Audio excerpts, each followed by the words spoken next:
This podcast channel is about you, successful international entrepreneurs, successful expats, successful investors.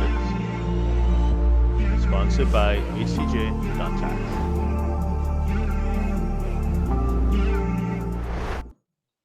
Okay, good evening, gentlemen and ladies.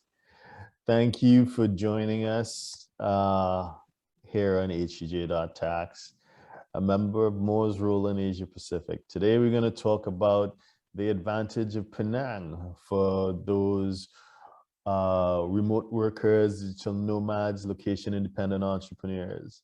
So to help us, or to guide us through that discussion, we have Tony Yeoh as well as Ravi from our affiliate office in KL to handle like the tax side of things.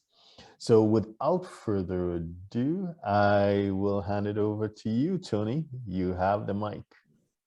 Great. Thank you. Thanks, Derren. Thanks for the invitation. And thanks, Ravi, for joining us. So today I would go through Penang and Malaysia just to introduce you about the city and the state and why you should move to Penang. Penang, as you can see from the map here, is an island plus a bit of a mainland on the peninsula itself. And to the south, you have Singapore, and to the north, you have Thailand. So it's basically one of the second smallest states in Penang, in Malaysia, and the island is about 400 square kilometers, and the mainland is about 700 square kilometers. So I'll take you through quickly about what is life like in Penang and what is there to support business and why we are into the attracting digital nomads to come to Penang because of the startup ecosystem that we have, as well as in the manufacturing ecosystem that we have. Penang was founded in 1786 by Captain Francis Light. So there's obviously quite a lot of still residual colonial buildings, and it's been zoned under UNESCO World Heritage. Georgetown is a heritage site. So you have religious sites as well as traditional trades and landmarks that are left over from the colonial days. So places of worship, because it's a multicultural, multi-diverse community. So you have places of worship as well as English is widely spoken here. Also on the island itself, there's a huge reserve in terms of the recreation, in terms of parks and gardens. And that's basically, in fact, we've just been recently awarded also the Penang Hill is awarded the UNESCO Biosphere Site as well. So it's been protected as one of the green lungs for the state. So there's quite a lot of activities, especially if you like hiking, trekking, the beach and the sun and the hills. It's all in one place. In terms, because it's a multicultural and multi-diverse society with a majority Chinese, Malays, Indians living in the state. So we have many events. We celebrate the Christmas, Chinese New Year, Lunar New Year, basically the Malay New Year, and then also the Indian festivals of Thaipusam and Deepavali. So also because we are close to Thailand, so there's a huge Thai community here as well. So it's linked across to the mainland by two bridges, one an older bridge, the first bridge, and then the second bridge, which was built quite recently across to the mainland. And it also has an international airport that connects you to Dubai and also to cities in China and to Singapore as well. It has a pretty good healthcare system. In fact, we are known for medical tourism. So in the region itself, we have neighboring countries, people from neighboring countries coming to Penang for medical tourism. So they get the surgery and basically a lot of the healthcare done in the state as well. Also, as a rich talent pool, as I've mentioned earlier, it's a multilingual society. So English is widely spoken, also as well as Mandarin, Tamil, and then of course Malay. There are people who speak various dialects as well in Cantonese, Hokkien, and also people who can speak Korean and Thai as well. Because we have call centers here, and they basically serve multilingual companies in the Asia Pacific region.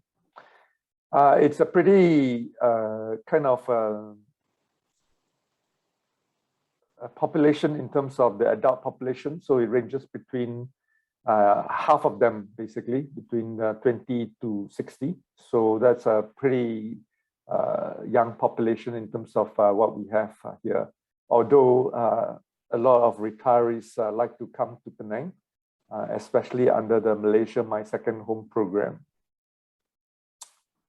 So we have graduates in various fields, and we have got a few universities here.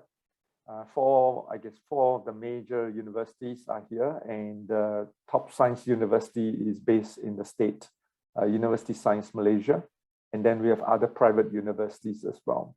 And then there are lots of other colleges.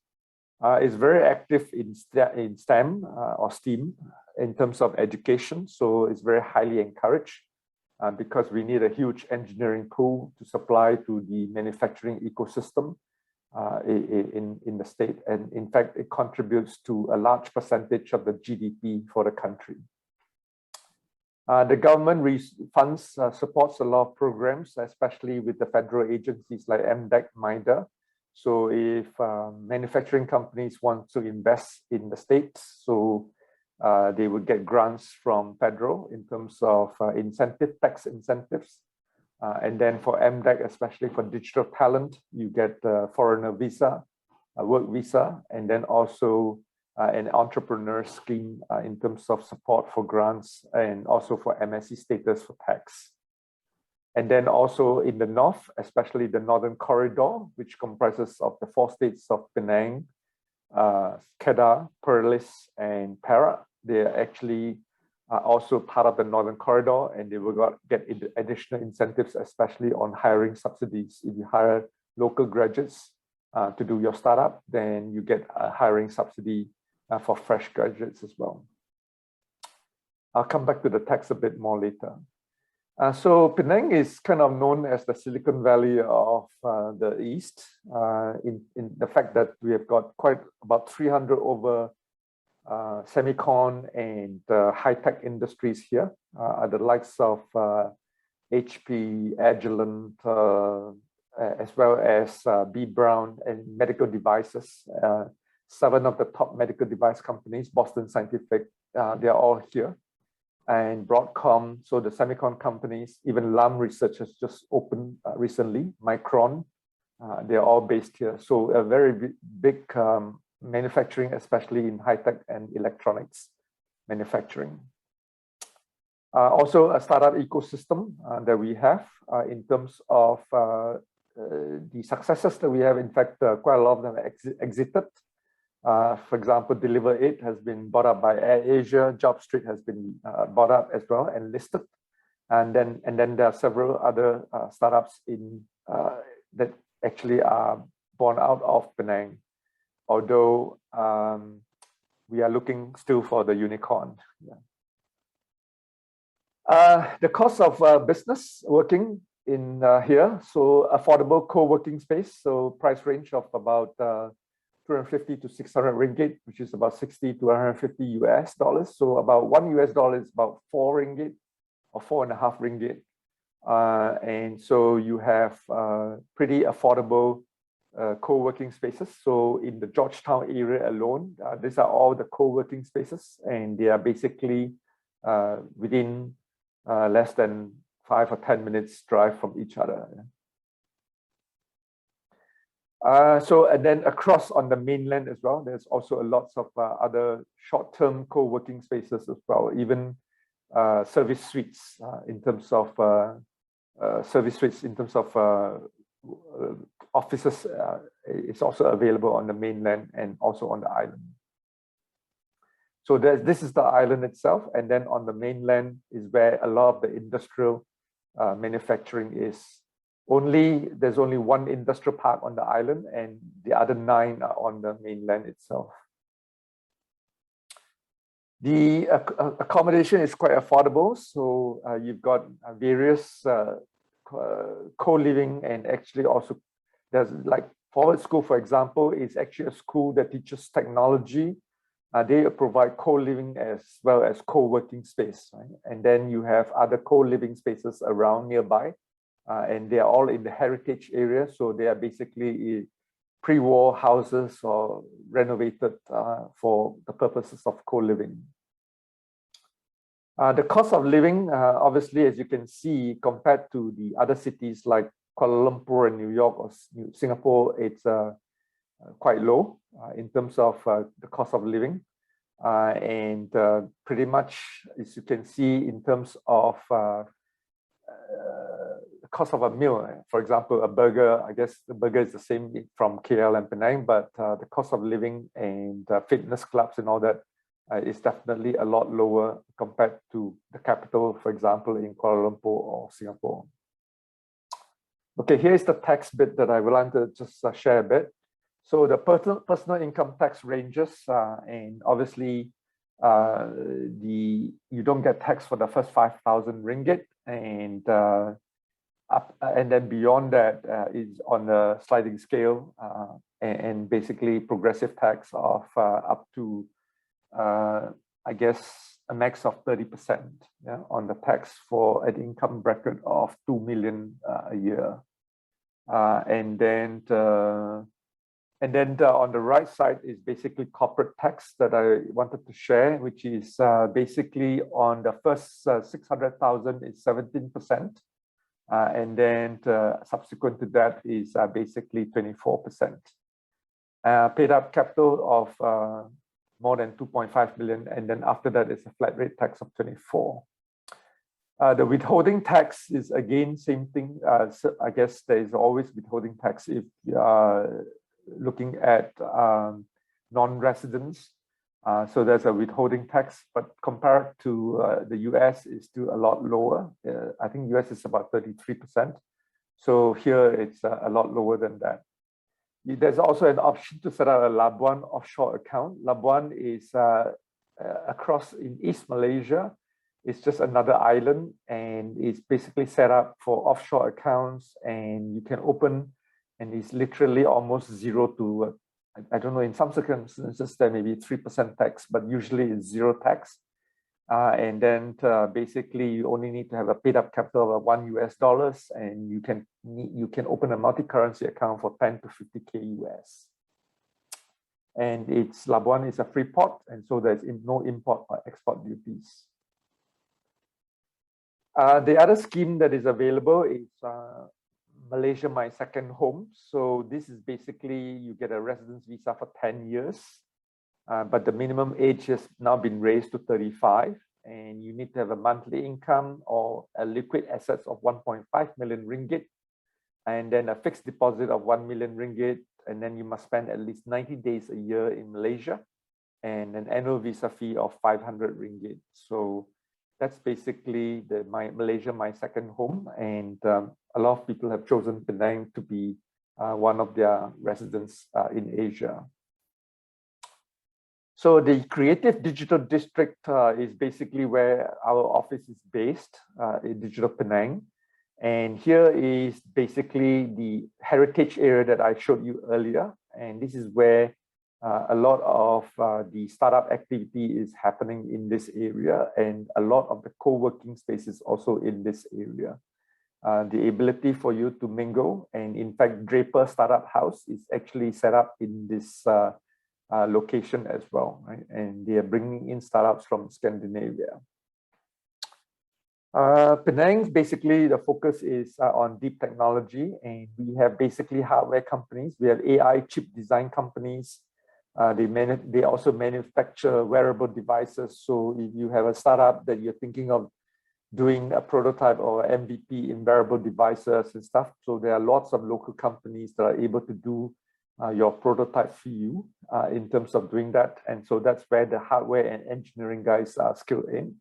And then there's also the software guys who are also skilled and develop and focus in AI, software and development and engineering, and basically in these key sectors that we have, right, in healthcare, logistics, tourism, fintech, and basically supporting also the E&E, the electrical and electronics manufacturing industry. So just to talk a bit about the co-working space. So if you have a co-working space, which is a desk of 60 ringgit, well, starts from 50 ringgit per month, which is less about $12 US a month. They will handle all these things for you in terms of mail, the meeting rooms. You can have access to doing the event space and also the community in the City Square sandbox. And then there's also private offices for rental if you need them. And inside here, if you have a startup, and we have our co-working partners, for example, with Amazon, you can get credits with Amazon for, I think it's $5,000 US, if I'm not mistaken. Yeah. Okay, that's all I have to share. Thank you, Derren. Well, fantastic. Thanks for giving us that brief but quite comprehensive overview on the landscape in Penang and how it is an attractive proposition for those that would be location independent and are looking for a base to get work done.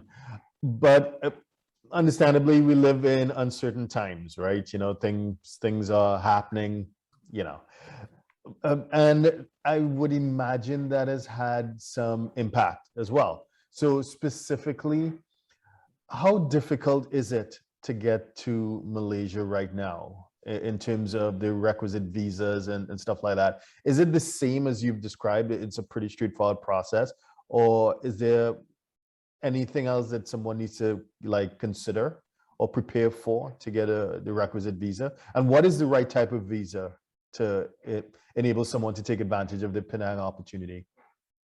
Right. So I think if it's first of all, is you have to be fully vaccinated now to travel to, like, I think in most countries now, you have to prove of vaccination, and must be the vaccines that are recognized by WHO. So I guess Pfizer, AstraZeneca, even Sinovac is recognized. So if you can prove that, then you're able to travel to Malaysia. I guess there are some countries that have already been vaccinated and open for that travel. So you can come on a tourist visa and then I guess look at what's available here, see whether you like it. And then you can start to say if you want to set up and incorporate a company here, and then you can then go ahead and apply for, I guess, basically to convert, to see whether you are eligible to do your startups. And there will be that startup program under M2H and that you could apply for that talent visa, and then basically do your as an entrepreneur, and then you would be eligible for that entrepreneurship visa. Okay, so just to kind of quickly summarize for those that may have missed it, what are generally, I know it's not an immigration discussion, but what are the general requirements that someone needs to have to qualify for that entrepreneurship visa? Generally, top line. Yeah, I guess you prove that you're a startup, and that is a startup that is in deep tech or in one of the tech areas. I think that you are going to set up a base in Penang, or for that matter in KL, then you will be able to apply. There are some requirements I cannot remember, but maybe Siva, Siva is my guy here, and he used to be from M2H, so maybe he is able to share a bit more. Yeah. Hi, Shiva. Hi, everyone. Good day. Thanks for the opportunity. So yes, for this M2H visa or technopreneur visa, some of the requirements is, as Tony highlighted, it should be in deep tech, it should be a startup. The startup founder has some form of recognition from their country, from a co-working space or from the community there. and then they should also be engaging one of the startup hubs in Malaysia. Okay, and the startup hubs will also facilitate by recommending the startup to come over to Malaysia. So we can facilitate with all those processes. If there's a startup interested in getting into Malaysia, we'll be more than happy to connect with you with the ecosystem, trying to help you facilitate you getting your technopreneur visa. Okay, understood.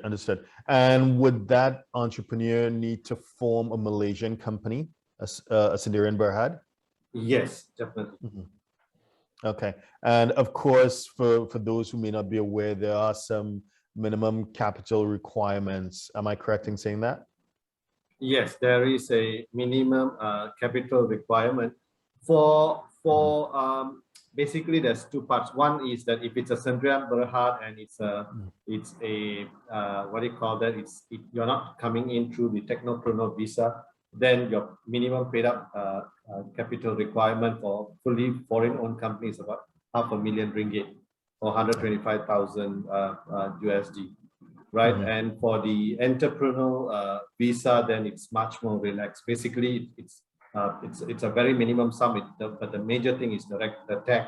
It's a startup founder and the recommendation. Right, it's a recommendation. But just just to kind of let people know what that threshold is, can you give like a ballpark as to how much the paid up capital should be? Okay. I think it's 50,000 ringgit or something or less. 50,000 ringgit. I should have Googled that. And the paid up capital is based on the EP that you're going to apply, technically, if I understand correctly.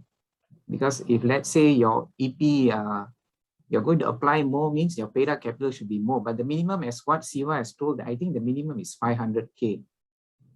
Yeah, minimum. No, okay. So basically, if you want to hire locals, there's no issues. If you are bringing in more foreigners, then it's not only about the paid up capital, but also about the size of your office. All those things matters, right? So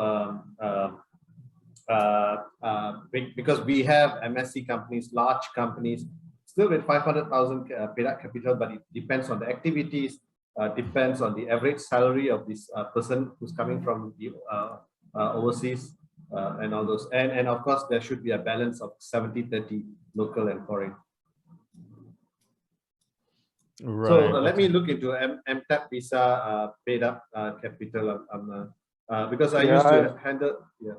Let me just share screen. Yeah. So this is what it is. So if you're a new tech entrepreneur, 1 year professional visit visa. So if you go to the mtech.my, this website here, you'll be able to see that, right? So 1 year professional visit pass. So you're just a new entrepreneur. Then for the founder or co-founder with no track record of established business, basically you'll be eligible for that visa. But if you're an experienced one, then you get 5 years, right? So, but then you need to prove that your track record of your business for 2 years. And then you're also eligible to bring your dependents. And then the rest is the 5-year resident pass established visa, which is basically for a tech investor. This is more the investor rather than the entrepreneur itself. Okay, yeah. So this is pretty good this is a pretty good resource. And so for those who may be listening, I may not be seeing the screen right now, mdec.my/MTEP is what you're looking for. And if you are a new tech entrepreneur, so you don't have that experience, I can see that the minimum that you would need to show would be 50,000 ringgit, as Shiva had mentioned earlier. So about $12,000 US, about, yeah. Okay, that's great. And right now, of course, you need to be fully vaccinated and stuff like that. What are the processing times, roughly? Processing time, I think it's if you get a visa as a tourist to come in, you can stay here and then apply. And it ranges, I guess, from I don't know. Siva, do you have any experience? Yeah, in average about 2 to 3 months. right? So what I mean, the entire process is done online. So MDEC will start processing it, and then they will basically present it to the immigration for the technopreneur visa. So the entire process will take about 2 to 3 months. Okay, Right. and that's So pretty good. And you'd already example, be inside the country. Do you need to exit and re-enter, or would it be all processed? So normally during my days in MDEC, what we will recommend to them is that start engaging the co-working spaces or the digital hubs in Malaysia, and then start the application before they come to Malaysia. Okay. Okay, there's a recommendation. Then they talk to the co-working space.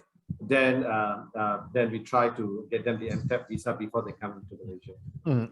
Right? If they are already in Malaysia with a tourist visa and they are applying for MTAP, of course, definitely they have to go out and come. Okay, understood. That's great to know. So let's pivot a bit now onto the tax side. Of course, being tax professional. So I'm not making this up. I literally was speaking with an entrepreneur yesterday. He is in another country. I don't want to say where he is, but he's in the process of successfully exiting a tech company that he founded, and he's going to be walking away with let's say the low 8 figures in the US. And he mentioned Penang. I didn't bring it up, and he said he's thinking of coming to Penang. Now the thing is that he has, so it's not just him, but other successful nomads, entrepreneurs. They may have passive income from other investments or from other companies that they would have been involved in. Now, historically, Malaysia was quite attractive because essentially it was territorial tax, right? So you would pay tax on income arising from within Malaysia, but there are some exceptions. I know it's nuanced, but generally speaking, if you had investment income from outside of Malaysia that was being taxed, et cetera, it would not be taxed by the revenue in Malaysia. But I understand that may be changing. Anyone want to comment on that? Yeah, starting next year, 1st January 2020, income remitted back to Malaysia, foreign income source remitted back to Malaysia will be subject to tax. So we still in early stage. They will came out some guidelines, but we're still waiting for further information from the income tax. But generally, most of the income will be taxed except for capital gains. Yeah, so only if you remit that income back, right? So if you keep your income overseas, then if you just keep what is enough to sustain your day-to-day living, then you don't need to remit that income back. So it's not subject to tax, I guess. Yeah, but I think it will be a difficult position not to remit back. You see, I mean, if they are putting in a million ringgit deposit, right? So, and if they bring in that initial sum, then I think probably the interest income from that is enough to survive in Penang. Yeah. So because that's a good point that Ravi raised, that it's good. Well, first of all, it's good that it's on the remittance basis, right? So it's not like, for example, nearby in Indonesia, for those people who may be based in Bali, it's not like Australia, it's not like New Zealand, where you will pay tax on it, even though, regardless of where it resides, because you're going to be taxed on your worldwide income. Malaysia is potentially saying, now you can have investment income outside, but once you don't bring it in, it's not going to be taxed. But if you are an entrepreneur and you're there to start a company, before things turn profitable, right, you need to live. So you need to bring it in. So is it the strategy around this is to open an account and get the money into Malaysia before the clocks starts ticking? Is that how it would work? Yeah, technically they have given a grace period. Actually, it's from 1st January 2020 until 30 June 2022, 6 months period they have given. During this period, any amount remitted from the overseas, the tax only at 3%. it's not a corporate rate at 24%. So this guideline just came out yesterday only. They've updated. So we are waiting for further update on this because there's so many unanswered questions still lingering around. At the moment, 3% is good also because it encouraged a lot of people to bring back the money first. And this is also for Malaysia to comply on the global minimum tax. So if Malaysia doesn't comply, then it will get into the gray list of the US and EU, right? So it's basically to comply on this global minimum tax, and I think every other country will also probably doing something in the similar. Well, not exactly, because there was some dissent from countries like Ireland. One of the arrangements that they came to at the last minute was that the threshold for the global minimum 15% corporate tax is that you had to have a turnover of 750 million euros. So, which is probably not anybody that we'd be talking to on this live stream. So, but just add a point here. Yeah. Sorry, Darren, can I continue? No, you go. Yeah, just to add a point here. From my experience, like as a tax practitioner here, I've seen a lot of cases recently. You can see they're doing it to match with the global standard of tax rules, all these. But end of the day, I think the income tax is looking for revenue, not to say extra revenue. They try to close all those loopholes on this revenue. That means income not reported for tax or not subject. Technically, it is subject for tax because of certain provision in the act is the income tax couldn't tax it. Okay, actually, this provision came in 2004. It is clearly say under Schedule 6, Para 28 of the income tax said any amount remitted from overseas source, okay, is exempt from tax except for 3 industries, that is banking, shipping, and another one. Okay, I couldn't recall. I think maybe it's flight, something like that. Okay, so based on this provision, a lot of companies take whatever income derived from foreign source as tax exempt. Okay, like royalty payment, some of them like royalty payment, this payment. But recently, a lot of tax audits going on, income tax going back on this and saying it is based on Malaysian source. And this is also one of the things happened is recently last year, I think not last year, last year, December, income tax won a major case. Okay, so the income was remitted from overseas. There was few cases before this. At that point, income tax lost the case. But recently in December, there was one case, income tax won the case. It says the income derived from the overseas is taxable in Malaysia because the work is done in Malaysia. Only the services is performed in overseas. So they're coming on this way around. As long as they can show the proof, they say your company is registered in Malaysia, your management in Malaysia, your director sitting in Malaysia, your personal sitting in Malaysia. Before you do the project, you do the planning, everything in Malaysia. Only that the final end product only you're going to do in overseas. Okay, so you go and do and come back, all your job done in Malaysia. So it's technically is Malaysian source of income. That's where they are coming from. But it's for us, it's still a gray area. They're saying that means a lot of things have to be taken into the section. But at the moment, income tax also looking, one of the things they are checking is whether the taxpayer have paid withholding tax or tax in the country that receiving the income. That's one of the points, plus point that the taxpayer can get as one of the defense to not tax in Malaysia, you see. So we are going, technically they are closing up on this, I can say. They are moving forward. That's why they're coming with the act. They changed the act. They say from next year, there's no more exemption on this because there's a lot of gray area, a lot of people utilizing it. Because some of the, my clients also, they are not paying, actually, they're not paying taxes in overseas and they are not paying taxes in Malaysia. It's not to say they don't want to pay because the provision allows it. But the provision, saying that the provision is very general. It's only state income tax remitted from overseas source. It doesn't say that you have to pay withholding tax where the job is done. So it's how you say, it's arguable. It's based on the facts of the cases, case by case basis. Yeah, Darren, that's my point here. That's great. Thanks for clarifying and adding to that. Tony, you also mentioned Labuan, and I understand that, well, that's not this year, but I think it was last year, correct me if I'm wrong, guys, that there was some changes in the rules for Labuan companies as well. Can anyone comment on that?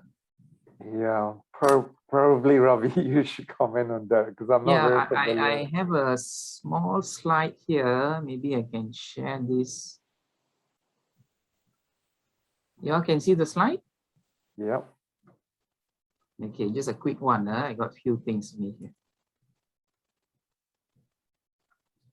Okay, first is a substance requirement. So last time there was no substance requirement in the Act itself. They insist to have a substance requirement, but in the Act, they don't have such a clause to say what are the substance, what are minimum requirements.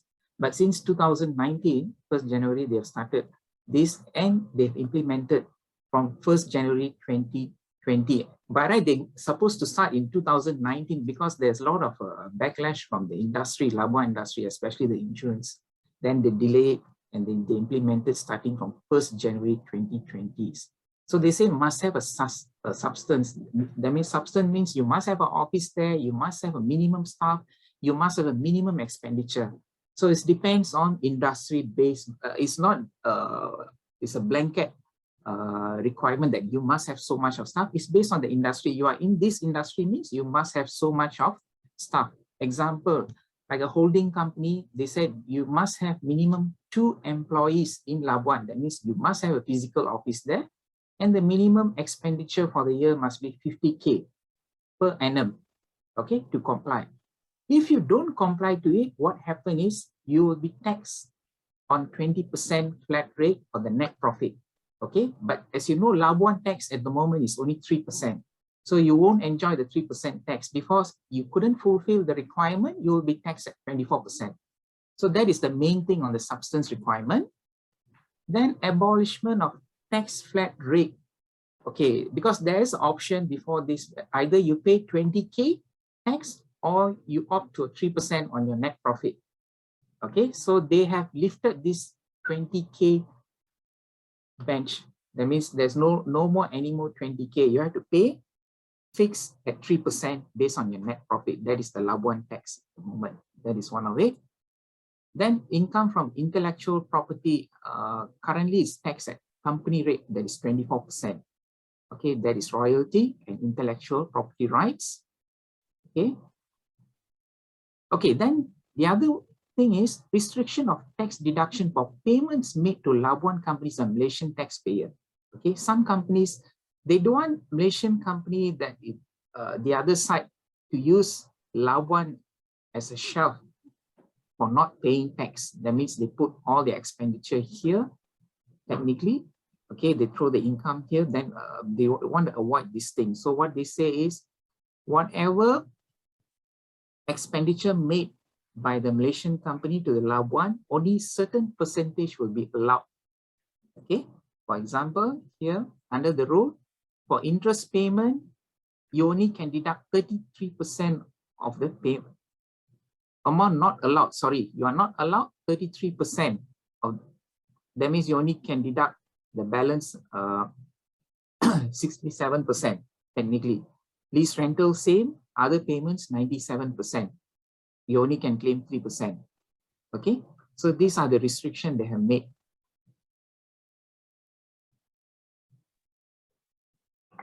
Okay, Thanks, that's the main thing. Yeah, thanks for clarifying and giving us that detail, because you know, just I wasn't familiar with the details of as you've described it, but I know that just anecdotally, people within our ecosystem and clients who may have been considering Labuan, they became a bit hesitant when things happened last year. So yeah. I think this changes is inventable because it's, I think the Malaysia, we went to the briefing by the Labuan agency in Labuan itself. They said they got no choice. They have to do this because Malaysia was in the stage of being blacklisted. Right, okay, right. As a tax haven. Mm. So because of this, they did all this because of Big Five changes, all this. Mm-hmm. So technically it's unavoidable. Anyway, it's still okay. I think Labuan is still okay at the moment. Yeah. It's not that worse off. Okay, it's technically because the problem is also a lot of companies, they just don't have a presence there. It's just on papers, most of the companies. Exactly. That was the issue. Yeah. And you know, for many of our clients, now they're looking at Hong Kong, because Hong Kong still, well, I know Hong Kong is they're under some sort of negotiation because they're on the brink of being blacklisted as well. But for now, they allow that shell company, that offshore company with no real substance requirements, at least anyway. But that everything is in a state of flux. Moving forward, though, crypto. I think, you know, not just remote workers or digital nomads. I think many of us have been unable to avoid the lure of crypto investments. So let's say that I move to Malaysia. How would Malaysia view my crypto gains? Would it be taxed? At the moment, yes, it goes under digital tax. They are taxing it. E-commerce, technically it's go under e-commerce. Okay. Income tax is looking further on this recently. For areas they are looking at this. One is YouTubers, active YouTubers. Okay, there are a lot of people active since MCO, all this pandemic came, a lot of people are on. They are also looking at it. Okay. Secondly, gamers, online gamers, they are looking at that also. Whatever, because gamers, you have a competition, all these things, they win money or anything. If you're frequent gamers doing that, is like your business source really. Technically, you're doing that is your job really technically. So it's an income for you. And on and off, you're doing as a hobby is different. But this person is doing all again and again. That means it's a habitual. Is technically that is income really. So it's taxable. Then as what you're saying is the crypto, okay? Crypto, Bitcoins, all these things, selling Bitcoins, cryptocurrency, they are looking on that. So then the other thing is advertising, online advertising, digital advertising, okay? At the moment, they already, advertising at the moment is already fall under royalty. So they are looking further to tax it also under income tax. As an e-commerce, under e-commerce. Right. I get it. Like if you're a gamer or whatever, and you may win some sort of digital currency. I get that. So that's a winning. So that's like an earning. So that's income. But what if it's capital gains? So I moved to Malaysia and I had, you know, 10 coins in whichever, you know, and I, you know, after a while I sold it. That's capital gains. Would that capital gains be taxable? Okay. At the moment, Malaysia don't have a capital gain tax. As long as you can prove it is a capital gain, it won't be taxed, including the foreign source income. I told you that it's going to be taxed from 1st January 2012. So it's only income taxable. That means the income must fall under the Income Tax Act 1967 as an income to be taxed. If a capital gain, if you bring back a capital gain, it's not taxable. Let's say you have a property in Australia, you sell off the property, the company sell out the property, then they bring back the money, that is a capital gain. It won't be taxed. Okay, unless they change the rule, tax capital gain, that is a different scenario. So at the moment, as it states, there's no capital gain tax, except for real property gain tax from property that disposed in Malaysia. Okay, so that's I can breathe a sigh of relief now. So someone moves to Malaysia, they have their whichever coin it may be, and they sell it. Once they can demonstrate, because they may need it to invest in whatever they're trying to do in Malaysia. So as long as they can demonstrate it was capital gains, it should be tax-free at this point. Anyway. Yes. Okay, gotcha. Okay, that's fantastic. Can anyone, another program that was pretty popular for those who wanted to stay in Malaysia? I know it may not be related to entrepreneurship, but I personally have clients, long-term clients who live in Penang under MM2H. There've been recent changes to the MM2H programs. Can any of you comment on that? Yeah, I have a small slide on that. Maybe you can share.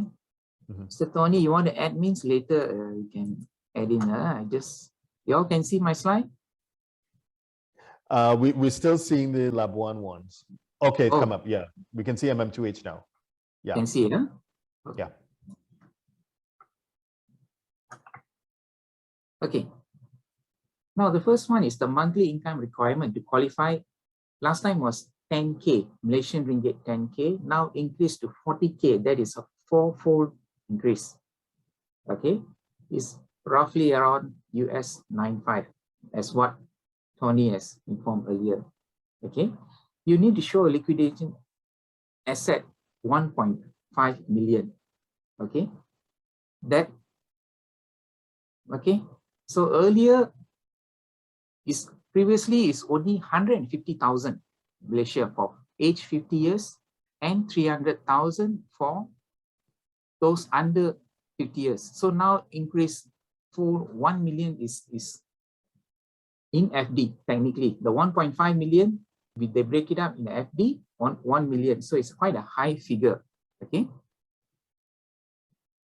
You must be spent in Malaysia 90 days a year in Malaysia. This is a minimum requirement. The minimum age increased from 21 to 35 for principal application, technically. Okay, then this is technically the fees. Okay, for the application has been increased. The immigration fees now technically is 5,000. Okay, but 5,000 is nothing for MMH2. The point is the income. Okay, because I have 6. Okay, the point is the income. Is fourfold income increase, then the minimum placement as a security has increased. Okay, there was a lot of backlash on this when they talk about this. Even our Sultan of Johor also is very upset about this, because I think he have a lot of business associates under MM2H, because Johor is a bit nearer to Singapore, so technically it's not new what he's saying that. But then the government looks like doesn't going to back their foot. They're going based on this. What they told is this study was done quite some time ago. All the agency have been involved. The related party have been called. They said what they found out is some of the people are using this MM2H as a transit, Malaysia as a transit to do illegal activities. Okay, we don't know how true is it. So they want to get a really person who quality, can say a quality person who really qualify for MM2H to apply it. That's what they are saying. Okay, but anyway, what they have loosen a bit of the requirement is, they say of all those requirements, those existing MM2H, they only need to comply 2 conditions. One is the 90 days requirement in Malaysia. The other one is the increased fee on the application. Okay. At the moment, they say they can, at the moment they are waiving the security deposit that the increase, they won't comply for the current one who are already under the program. They want to renew. They can still follow the old as is it now. And what about the age? Because it's gone up to 35 for the principal applicant, right? So if someone is already on the MM2H and they're younger than 35, what happens? It won't have any impact, because they told only that 2 conditions. Okay. Only that 2 conditions. So they are going to grandfather the existing MM2H holders. Yeah. Okay. Thank you for that. That's good to know. That's good to know. Another question that I had from the client that I was speaking to yesterday, the one who is considering coming to Penang from another jurisdiction, was, you know, he's running businesses online, right? So, you know, he's doing, I won't say what it is, but he's doing e-commerce type businesses online. So I think we reviewed the tax part of it, but there's also being part of an ecosystem, because we spoke about all the co-working spaces. I've been to Penang myself multiple times. I have gone to several co-working spaces. We've worked there. We've given presentation to members there. So I'm quite familiar with it. And one of the good things about Penang is connecting with that ecosystem and attending the networking events that happen in those spaces. Because of the restrictions, I would imagine that may or may not be possible. And if it's not possible right now, I know you don't have a crystal ball, but can you like estimate when things will be opened up to the extent that there can be that sort of business networking again in Penang? Actually, we are beginning to have the activities happening again, physical activities. So as long as we comply to the social distancing requirements, right? So I think, for example, the space distance, then we can hold events. In fact, we're planning to do that from next month onwards in our co-working space. So I think that's going to start to gear up. Actually, next year, September 2022, Penang is the host city for World Congress in IT. And hopefully it's going to be a physical event, but we never know. But even if it's not, maybe it's going to be a hybrid event at the minimum. Yeah. In fact, there are people are already holding conferences, and I've been attending physical conferences already. Yeah.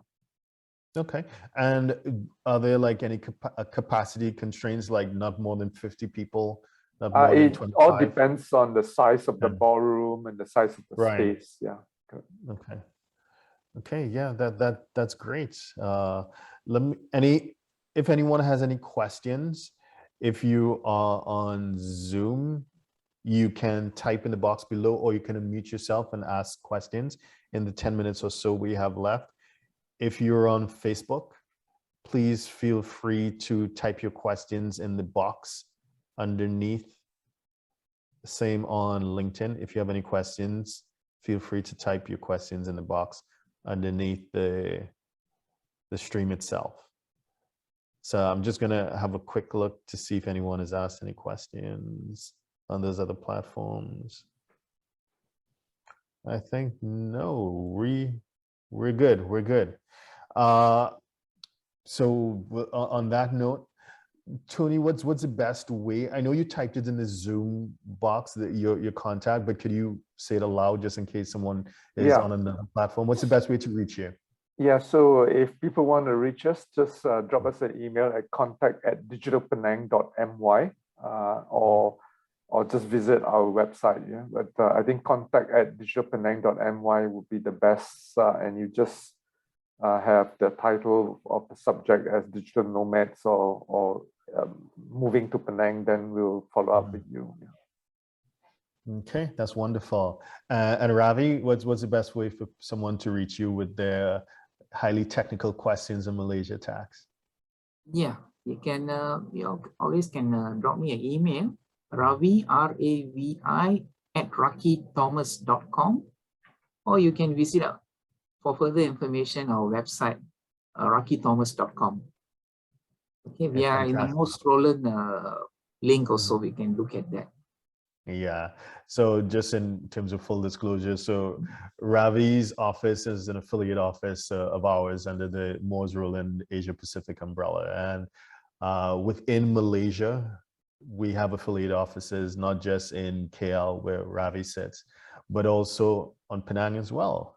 Malacca, JB, Johor Bahru, and Sarawak. So there's pretty comprehensive coverage in Malaysia. So wherever you may be or would like to go, chances are one of our offices, our affiliate offices, would be nearby. So on that note, thank you for joining us. If you want to see this recording, it's obviously being recorded.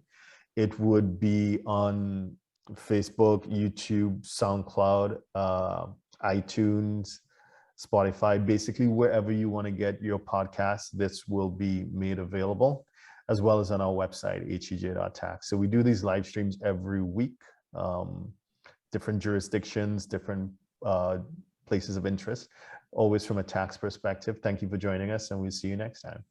Okay, thank you. Thank you, Derren. Okay, thank you. Thank you, Bye. Ravi. Bye. Thank you, Tony. Thank you, Darren. Bye. Okay. Here are 4 ways we can help you. Number 1. Sign up for free webinars on US expat taxes and international entrepreneur taxes at www.htj.tax. Number 2. Stream premium educational videos at www.htj.tax. Number 3. Contact us for tax optimization consult over Zoom. Number 4. High net worth. We can quote for doing your US international taxes returns. Our books and upcoming event are available at htj.tax. Please subscribe, like, share, and comment below. Email us at help@htj.tax to engage us, to advise on international tax or business matters.